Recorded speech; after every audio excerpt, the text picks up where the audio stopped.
Hi, witches. Good evening, witches.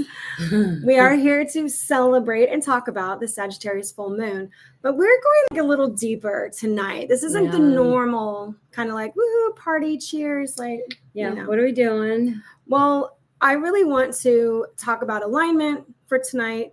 I want to talk about the three different energies that we align with specifically. So we have a solar energy that we align with, we have lunar energies we align with, and then the next one I'm just calling the stars, but it's the zodiacs, right? So we align with the zodiac signs and what's going on with them. So this alignment is really going to be part of what we're talking about tonight. So in a different kind of, we're still going to talk about the Sagittarius full moon, but we're going to get a little serious. I think that's the Sagittarius as an energy is known for being like the teacher, seeking knowledge. They love adventure. They want newness. Don't fence them in, So that is what we are going to elaborate on. I think it's an appropriate one. And I know we had talked about some other things because of what we see all the time. And we just wanted to tell you guys, this is like our little witch service announcement, okay, our WSA.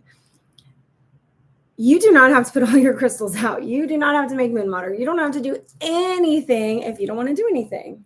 Yeah, I think that's something that's not said enough, and that you can, all the things that people talk about. Yeah. Did you blow cinnamon across your door this month? I don't know that one. Did you? I see that all the time in threads. Oh my gosh, I forgot to do the cinnamon across my front door. So I think what the point we want to make is that if you're doing things just because other people are doing them and say like, oh, this is what witches are supposed to do. Yeah. They're sort of trying to hold us accountable for like a practice. It's almost like when you go to church and they're like, well, you have to do this. So it gets more into where it's like an organized religion. And this is a very chaotic, freedom, spiritual thing. Yeah. So it's do all what you like, feel. Yeah. Just think of the way, just think of the way that the plants are. If you go out in your garden, they're like free, and the bees are flying around, and the butterflies are doing what they want, and they're flowing in the breeze, and this is us. This is us as witches. Like, we're just in nature, like doing our thing. And that's how I think our practice should be. It's individual for everybody. Yeah. So please, especially if you're new, don't feel like you have to do all the things that you read about. Do the things that you want to do, that you connect with. Yeah. Because if you're pulling your crystals out every month and putting them under the full moon, I can't. And what are you doing that for? What are you going to do with all those charged crystals? I know you said make sure it means something to you. I know you said you'll charge crystals if you have a plan for them. You have a purpose for them. And that's more called, it's not just charging, it's called programming them, right? Yeah. So you give them a purpose, what you plan to use them with. So if the energy for Sagittarius or any other moon, phase, cycle, zodiac sign, whatever, lines up with what you're trying to achieve, then go out there and put that crystal out there and say, like, I'm absorbing the energy, like I'm focusing, this is what I want this crystal to be working for, this is how I'm going to use it. Boom. That you've programmed that crystal to work for you in that way using a lunar, solar, or zodiac energy. And that's just part of it. But to do all of them, I can't. You know what? I've done that before, and I have quite a collection. And I had, I've got them on different shelves in different rooms, and in little altar things that I've set up and all this stuff. And I'm like, okay, that was a lot of work. That was like 3 trips out to my lanai, because I'm not going to put them out under like the open in my yard, because it may rain here any minute in Florida. Please, I want it to rain. We need rain. Yeah, that's what we need to do. So I put them out on my. Sorry, so I put them all out on my table, my like eating table, dining table, I guess it is. That's on my lanai, and it's a lot of crystals, and it was a lot of work. And then when I bring them back in, I had to remember where they all went, and what. Yeah, like where were these? I don't remember now because I messed them all up. And then I'm like, no, why did I do that? So what was the reason for that? I think that part of it is I have crystals that are just for display. Like they're there. They're in their own energy. They're doing their thing and they're displaying. I love them and they're beautiful. And I have crystals I actually work with. What? Yeah. You're writing something down so you don't forget. Oh, so that's just for whatever you want it to be. Make your practice what you want it to be. It's about finding something, and with the guidelines that you put on yourself, not anybody else puts on you, that's the way that it should be. We should probably get into our lesson. It's not really a Yeah, lesson, that but was it's that was just information. a little WSA. WSA, With which service announcement, especially for the people that are new to the Yeah. practice and are feeling overwhelmed by the amount of things that you're reading and seeing and being exposed to. Because I think the last thing that we want to do when we're on a spiritual path is have more things we got to do. Because you're almost trying to get away from all the things that you're trying to do. Like you're trying to find peace and balance and harmony. Yeah. And then all of a sudden it puts all these heavy expectations on you. Exactly. Gather all your shit and go sit out under the moon. And that's great. Listen, if you can do it and if you want to do it and you get something from that, do it. Hey, I just want to share something with you guys. I actually this week, I'm really starting to feel like my whole witchy self. And the reason why is because now when I find a weed in my yard, I'm like, oh, what's that? And so I pull out my phone and I look it up, I did the Google Lens to see what it is. Yeah. And guess what I found in my front yard? I found a poisonous, what did I tell you it was? It was nightshade. Nightshade. Nightshade is in my front yard. I was like, oh, nightshade. Ooh, that's so witchy. And I was like, Mom, don't eat it or touch the berries. It is deadly. It can kill somebody. Well, where did it come usually from? small It's just children. suddenly growing but anyway, I just wanted to share that with you guys, because it really, now that I'm like all these weeds I'm looking at, I'm like, hey, that's not a weed. That's got flowers on it. The bees like it. It's going to stay there. It's only a weed because somebody else said it was a weed. Yeah. People consider it a weed. It's barely a class of its own to be called a weed. Which one? Now that made me think of Alice in Wonderland. No. That's the thing. It's not a weed ever. It's just a plant that people don't like. So they're like, that's a weed. Get rid of it. It just spreads everywhere. Yeah. Well, it does that so it can, I like propagate. That, I like it. I like so that. I love that you thought that you're getting more on your witchier side and you found a plant that was nightshade that made you feel like, ooh. Yeah, I did. I felt like it was speaking to me. I'm going to pull it up and try to grow it. Why, I don't know, but because it's there and I'm like, I think it's there. It's calling me. Well, it's not one of the most deadly plants, so you're probably safe. Yeah, and I'll probably put it in a pot and see if I can get it to grow a little bit, and then I'll decide what I'm going to do with it. I got to look it up and see what exactly people use nightshade for, and maybe dry it. That'd be like, the baneful herbs. Yeah. So anyway, that was kind of cool. We are going to move on into the Sagittarius full moon stuff because I really want to talk about this in a new way where we are thinking about the alignments that we're making. We're halfway through our year, right? So I don't know, how many moons have you really done anything with this year since the beginning of the year? Me personally? Anything? Not yet, huh? Not really. I know. No. That's been me. I've been except busy. for admire them, like last night, the full moon was up and I was like, oh, ooh, look at you, beautiful. Yeah. Oh my God, it was so huge in the sky over here. Yeah. Oh. That's pretty much been me as well. I haven't been actively working with the moon. Instead, I've just been like taking time out to admire it, sit with it, like, oh my God, I love your radiance. But that's what brings us to these different alignments that we have. And we go through sort of cycles within our practice, within our lives, where we become attached to something, right? Like making sure that you get out there and do something for the full moon. And I probably did that for years. I mean, I planned it and there was something I was going to do every time. Really? And and it's a lot of work. That's a lot. It is. And sometimes I'd get together with people and then it was like schedules and what to do together and who's bringing what and how late are we staying and are we driving in different cars or separate, together or separate. But I know you go all out. So I can only imagine the big bag of stuff that you had to carry down to the beach or wherever you were doing. How about the one time we went to Celery Fields and I had to carry it up the hill? Oh my gosh, I remember that. Was that a blue moon or what was that? Was some kind of super moon, wasn't it? It might have been a super moon. We took the boys up there too. It was a super moon. To watch it. There were so many people up there watching the moonrise. It was pretty neat. Okay, moving on from my personal experience again. Talk. The three ways the three ways that we can set ourselves up for alignment when we want to do energy work, because again, this all comes back to we're recognizing these things because we want to be in the energy of that. We want to acknowledge the energy of it. We want to try to use the energy of it. So this is about energy flow. We have several things going on. When the moon is full, it's directly across from where the sun is. So you have these two things happening. You have the solar energy of, well, I'm just going to use this moon right now, Gemini, because the sun is in Gemini.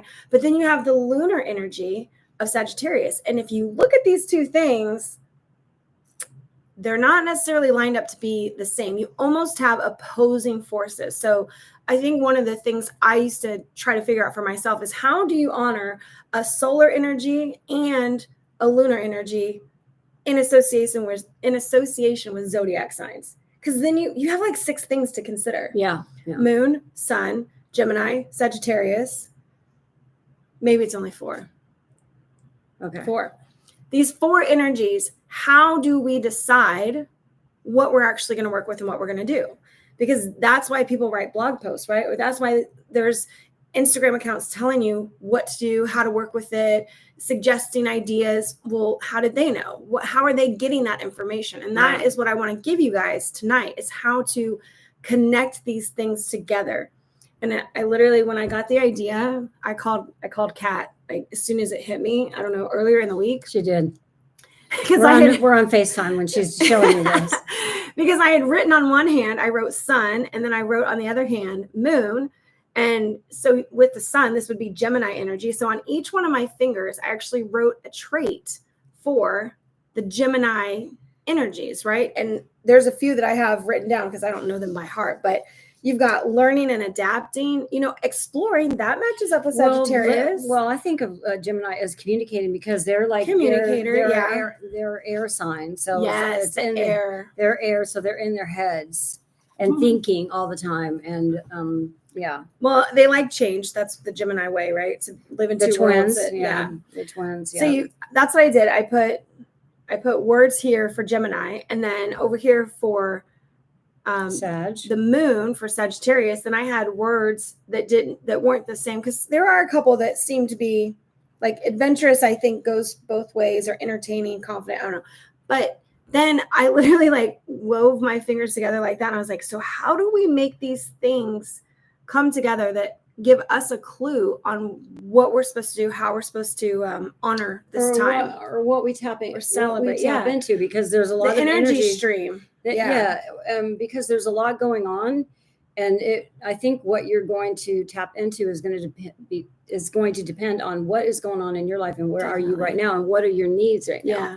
So that's why I think giving like numerous words, or thinking about these as thinking of multiple like energies for each one of these, it can really be helpful, because if it's communication, you're like, that just doesn't. It was just one word. That just doesn't. It's not. I'm not. That's not really vibing with me today. Exactly. I'm like, no. There's other things. I need something else. Like, what if if this is Gemini sun? So I'm looking at some words that we have for Gemini sun. Did you pick some that you wanted to share?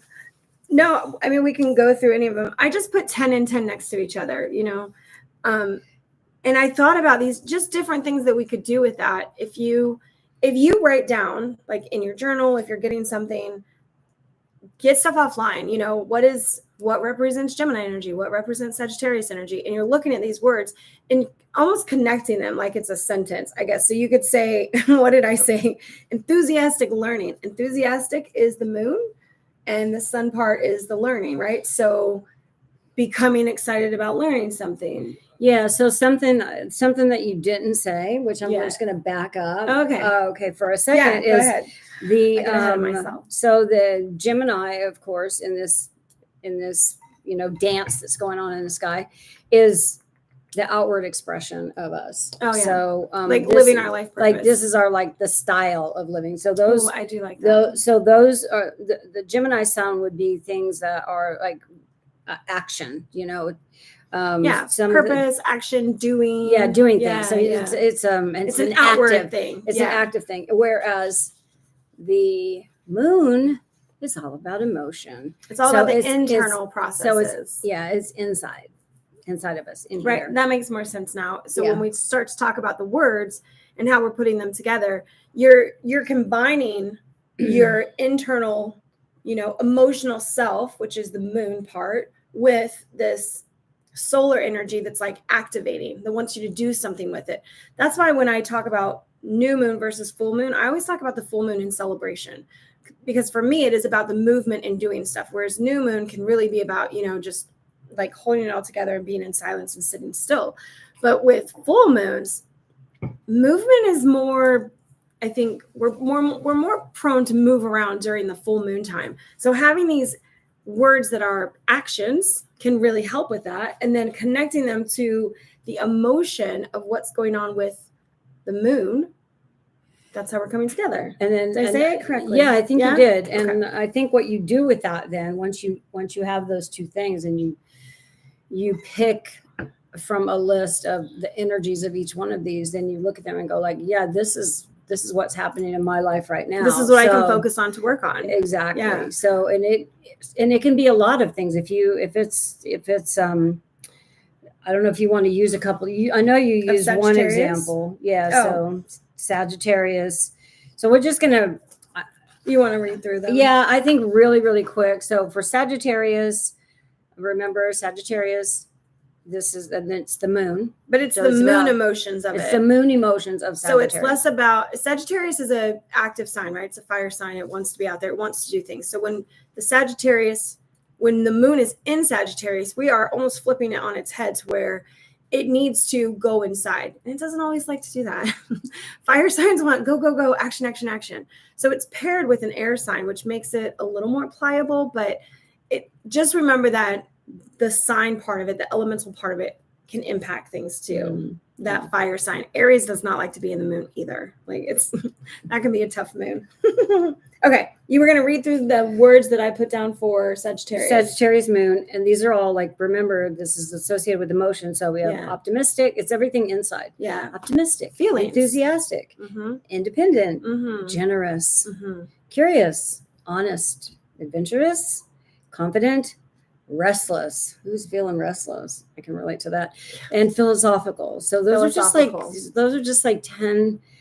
And I didn't put anything in there that was like shadowy or you know the harder stuff. I kept it all very light so that we could focus on positive things because I like full moon celebrations rather than going deep with them. Yeah, do the hard work. Yeah, I don't like doing the hard work on full moons unless you need it. Then go for it. But yeah. All right. So since those are all the emotions that could come up that we can tap into, that's the energy stream from the full moon. Now we're looking at the opposition of the solar energies because we're in Gemini season. We're in the season of, it's air, it's the mental twins. communication. The twins. It's there's adventure in that as well. But yeah. It's the beginning of summer, so all these things are going on. You want to read through that list? Sure. Okay. So this is again the outward, right? It's so communicating, learning, adapting, exploring, networking, multitasking, analyzing, entertaining, innovating, questioning. So if you imagine those two words, the columns. if you took like 4 of those words we have a column like that. So that's literally how we put it together. So if you wanted to write those all down, or I could put them in the description thing. Yeah. But yeah, you just go ahead. Sorry, I cut you off. No, I wanted to show. No, it's fine. Yeah. Okay. You talk. I talked a lot. No, I'm good. I'm enjoying my watermelon drink. Okay, so let's pick something that we can, what you would do. So Jamie showed you these two columns, right? Yeah. And even though they're side by side, so in this, so you see optimistic and communicating are next to each other, but that doesn't mean that that's not what you could do with it is like draw, like if this is how you're feeling optimistic, maybe it's optimistic. I don't know. Optimistic, entertaining, learning, any of these things, questioning. Well, all right. So if we think about the energy of being optimistic, it's like trying to go forward, knowing you don't know what's going to happen, and you're like, "Oh, it's being very. It's going to work out. Yeah, it's going to work out. You're super positive. So maybe the thing you really don't like to do right now. When is it? It's like the end of school year. I was thinking about tests for some reason. I don't know. Maybe like everybody's studying for tests. You got to do those final things, and it's like I just want to be done with this already. I don't want to do it. Yeah. And you can go in with a more optimistic attitude about it, whether it's the learning or the testing, or getting things done. Yep. Then also optimistic communicating. That reminds me of, we had a really hard situation last week where we needed people to talk, not us, me and Jolene. And we had to wait for the right time. Like we had to say, all right, this is not the right time. We need to put this off. We know it needs to be said, but like, this is not it. Are you talking about the party? Yeah. Well, at Anna Maria Island. So there's things that you can relate to it where you want to draw in that Sagittarius moon energy, which is usually happy, exploring, like getting out there, doing fun stuff. The negative side of it is avoidance, not taking care of their home duties, neglecting their self-care even. Like that's some of the things that can happen. And you really want to flip that on its head, get emotionally secure with everything, and be like, I'm going to go forward with this, and I'm going to, be fucking happy, okay? Even if you, like, did you ever hear about that trick where if you don't like doing something, just make yourself smile, have a smile through it, and it's actually not as bad. Psychologically, it's a trick for us. Yeah, I know it's that. True. I've heard that or read it or something, yes. Heard it, read it, seen it? Yeah, I have. Yes. Have you done it, though? Well, I intentionally put a smile on my face when I go out in public when I realize I'm doing this. Because I have because I have to remember my resting bitch face and what a turnoff that is to people, and I don't even realize it and why they always thought I was a bitch. And I'm not. I am sometimes, but I'm not. Generally speaking, Scorpio side, I'm really not, unless you cross me, and then that's a different story. Well, that's true. So I have to remind myself sometimes that smile, especially around people, because otherwise, if you're just like straight face, they're like, oh my God, what's the matter? She's having a bad day. That's my face. People need to ask, do you need a hug? Do you need a hug right now? Are you okay? Can I buy you a drink? Yeah, hey, actually. Well, I'll start frowning more if that's the case. I'm just kidding. So I think the thing to make sure that we call into a point of this is that we're mixing moon energies with solar energies, right? And these two almost opposing forces are coming together to bring something. And it's a short-lived time to be in that full moon, right? 3 days. We don't have that long to kind of access it. It's not as big as, say, planetary transits and stuff. But yeah, if you find the time to access it, get after it. And if not, what Kat and I always find is that we're either like a couple of days ahead of schedule or a couple of days behind. Always. Or things will happen and then we don't realize it until after the energy thing is passed. That happens. Oh, that happens a lot. A lot, right? That happens so much. The reflection for us is a lot better than the making it the actual purposeful. When you're in it. Yeah. Then I'm like, oh wow. Looking back, now I know why that happened. Yeah, it makes total sense. I'm gonna say hi to Linda. Hi, Linda. Hey, Linda. She said the witching hour in the UK. Is that 3 a.m.? I mean, the witching hour is 3 a.m. that I know of. Is there a different witching hour? Is it midnight? It'd be midnight. Yeah, because they're 5 hours ahead. Yeah. Okay. Yeah. 5 hours ahead. All right. 3 a.m. When I lived in South Carolina, they called that the witching hour, and they had this saying that I never heard before, but it really freaked me out. They called it the witch riding your back at night. And I was like, what is that? What? It sounds so creepy. And it's where you like wake up in sleep paralysis or something, where you're awake. It's South Carolina. But you can't wake up. It's South Carolina. There's lots of backwards. It's not backwards. There's just like lots of cultural, what do you call it? Superstitions. Lots of superstitions from old, like great.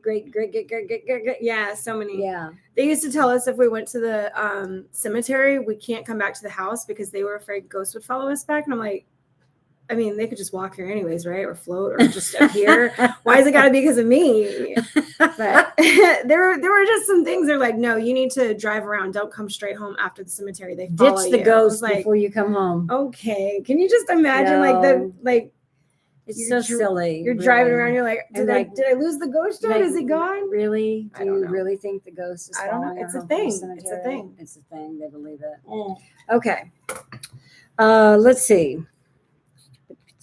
Oh, I don't know if we explained the opposition. So I'm not sure if everybody knows this or not. And maybe if you're brand new to this, you don't know.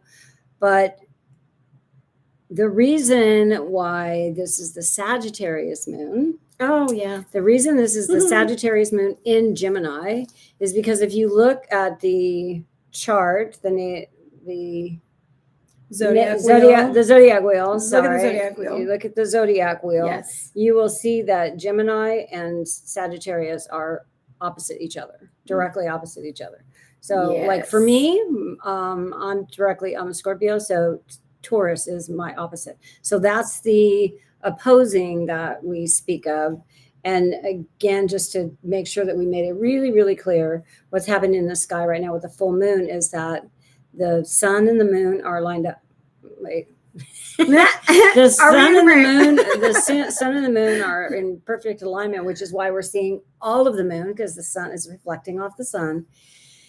Okay, so I just want to make sure we made those points in case we kind of like went really fast. I know. I assume sometimes. I assume sometimes that it's common knowledge, but you have to keep reminding yourself of what's actually happening in the sky so that it doesn't become this like something you can't pinpoint on. Why are we doing this? Oh, it's just okay. It's a full moon, so do something. You're like, well, why? I mean, having it based somewhat in science, I always felt like it helped because then I could rationalize like this is why I feel comfortable doing this in my practice because I understand what is actually happening in the sky with all of this. It makes me feel more confident in the choices that I make with it. That's what I like about it. You know, knowing that the longest day of the year is because our Earth has a tilt and we're like fully tilted into the sun. Like we're closer to the sun.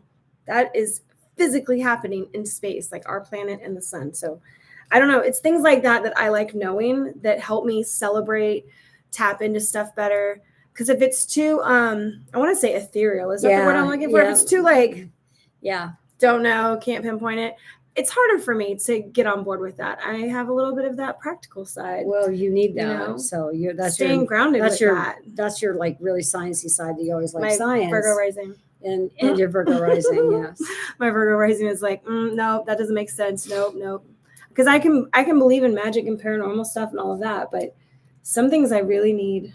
I need science. Yeah, you need the science. Yeah, like I'm spiritual but scientific at the same time. Yeah, I'm a conundrum. I like when the spiritual and the science line up. They match up. Yeah.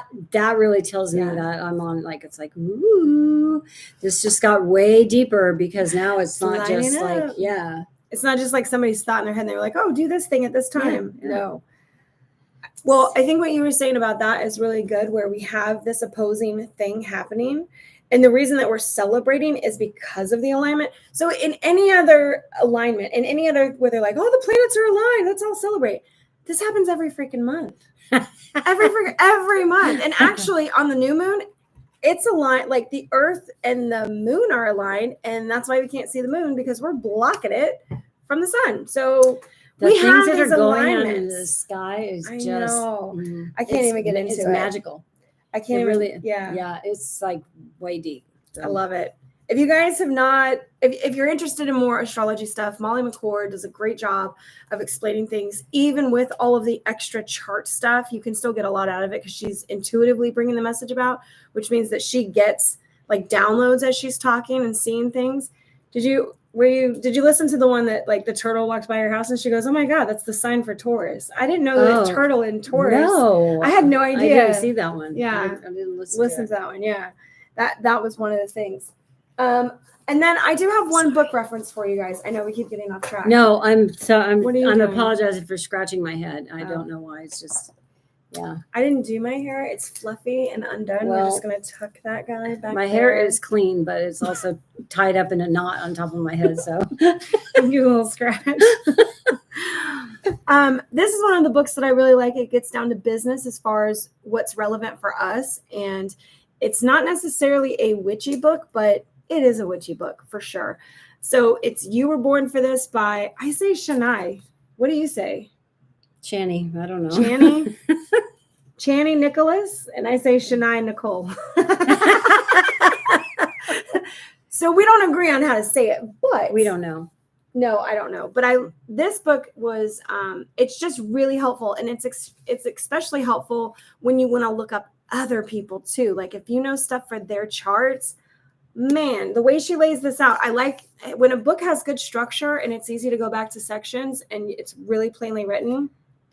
One of the easier astrology books I've ever read. Yeah. Do you have this one? I don't recognize it. No. What? Astrology for Radical Self-Acceptance. Yeah. I like that subtitle. You Were Born for This. Yeah. It just talks about how, there's perception of who we are as signs. like I'm a Pisces. So when people learn that, they're like, oh, you're a Pisces? Ew, I've never liked Pisces before. It's like, okay, well. Oh, you're a Scorpio. Ooh, I'm scared of you. Yeah, Scorpio. And they're like, or a Taurus, you're going to get the horns, huh? Yeah, I mean, so there's sort of these bad stereotypes that come, that some signs get a bad rap. Or I guess all of them have their bad side. Is there anyone that doesn't? I don't know. I mean, Leo is absolutely perfect, right? There's nothing wrong with Leo ever. According to Leo, they're perfect. Leos are perfect in every way. They do not mess up.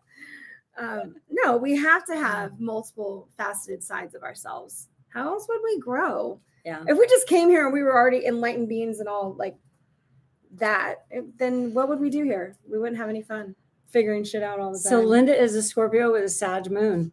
Hey. Oh. I love that. Yeah. Love moon and creepy stuff. Love that. Yeah, the Sagittarius. I have a lot of Sagittarius. I've had a lot of Sagittariuses in my life. Somehow we're just drawn to each other. It started with your brother because he's a Sag. My brother's a Sag. So he was the first Sag that she grew up with a Sagittarius. Yep. So maybe that's why. Maybe that's why they were drawn to you, or you were drawn to them. Yeah, I just get along with them really well. Like I always have Sagittarius friends. I've dated a lot of Sagittariuses. Her favorite singer is a Sagittarius. My favorite person. 13. Yeah. I mean, TS. There's just been a lot of Sagittarius stuff in my life for sure. Yeah. I was going somewhere with that. No, I forgot. Yeah. Okay. I don't know. The energy of Sagittarius, I think, vibes with me. That, likes to travel, wants to get out there and do stuff, adventurous. The part that doesn't align is when they're like, I don't want to do laundry or dishes. Let's just go out to eat all the time. And I don't want to, the boring stuff, the home the care, responsibility stuff. They're not always great at, but, or so I've learned.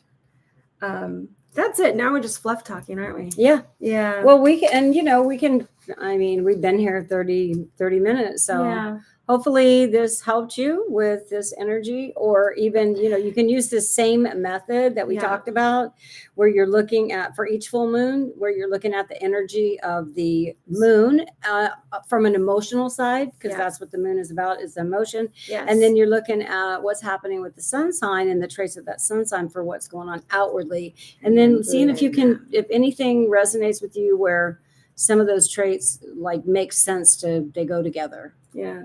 I don't know. I want to create some kind of tool for this. I really don't know. We were trying to figure out. I have printouts of all of them where I'm like, okay, this can be turned into something. I don't know what. We were trying to figure out different things that we could show.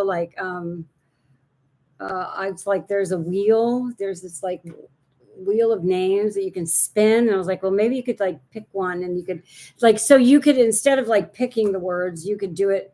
You could let the universe pick for you. So I think one of the things we talked about was putting the words into a bowl, or putting.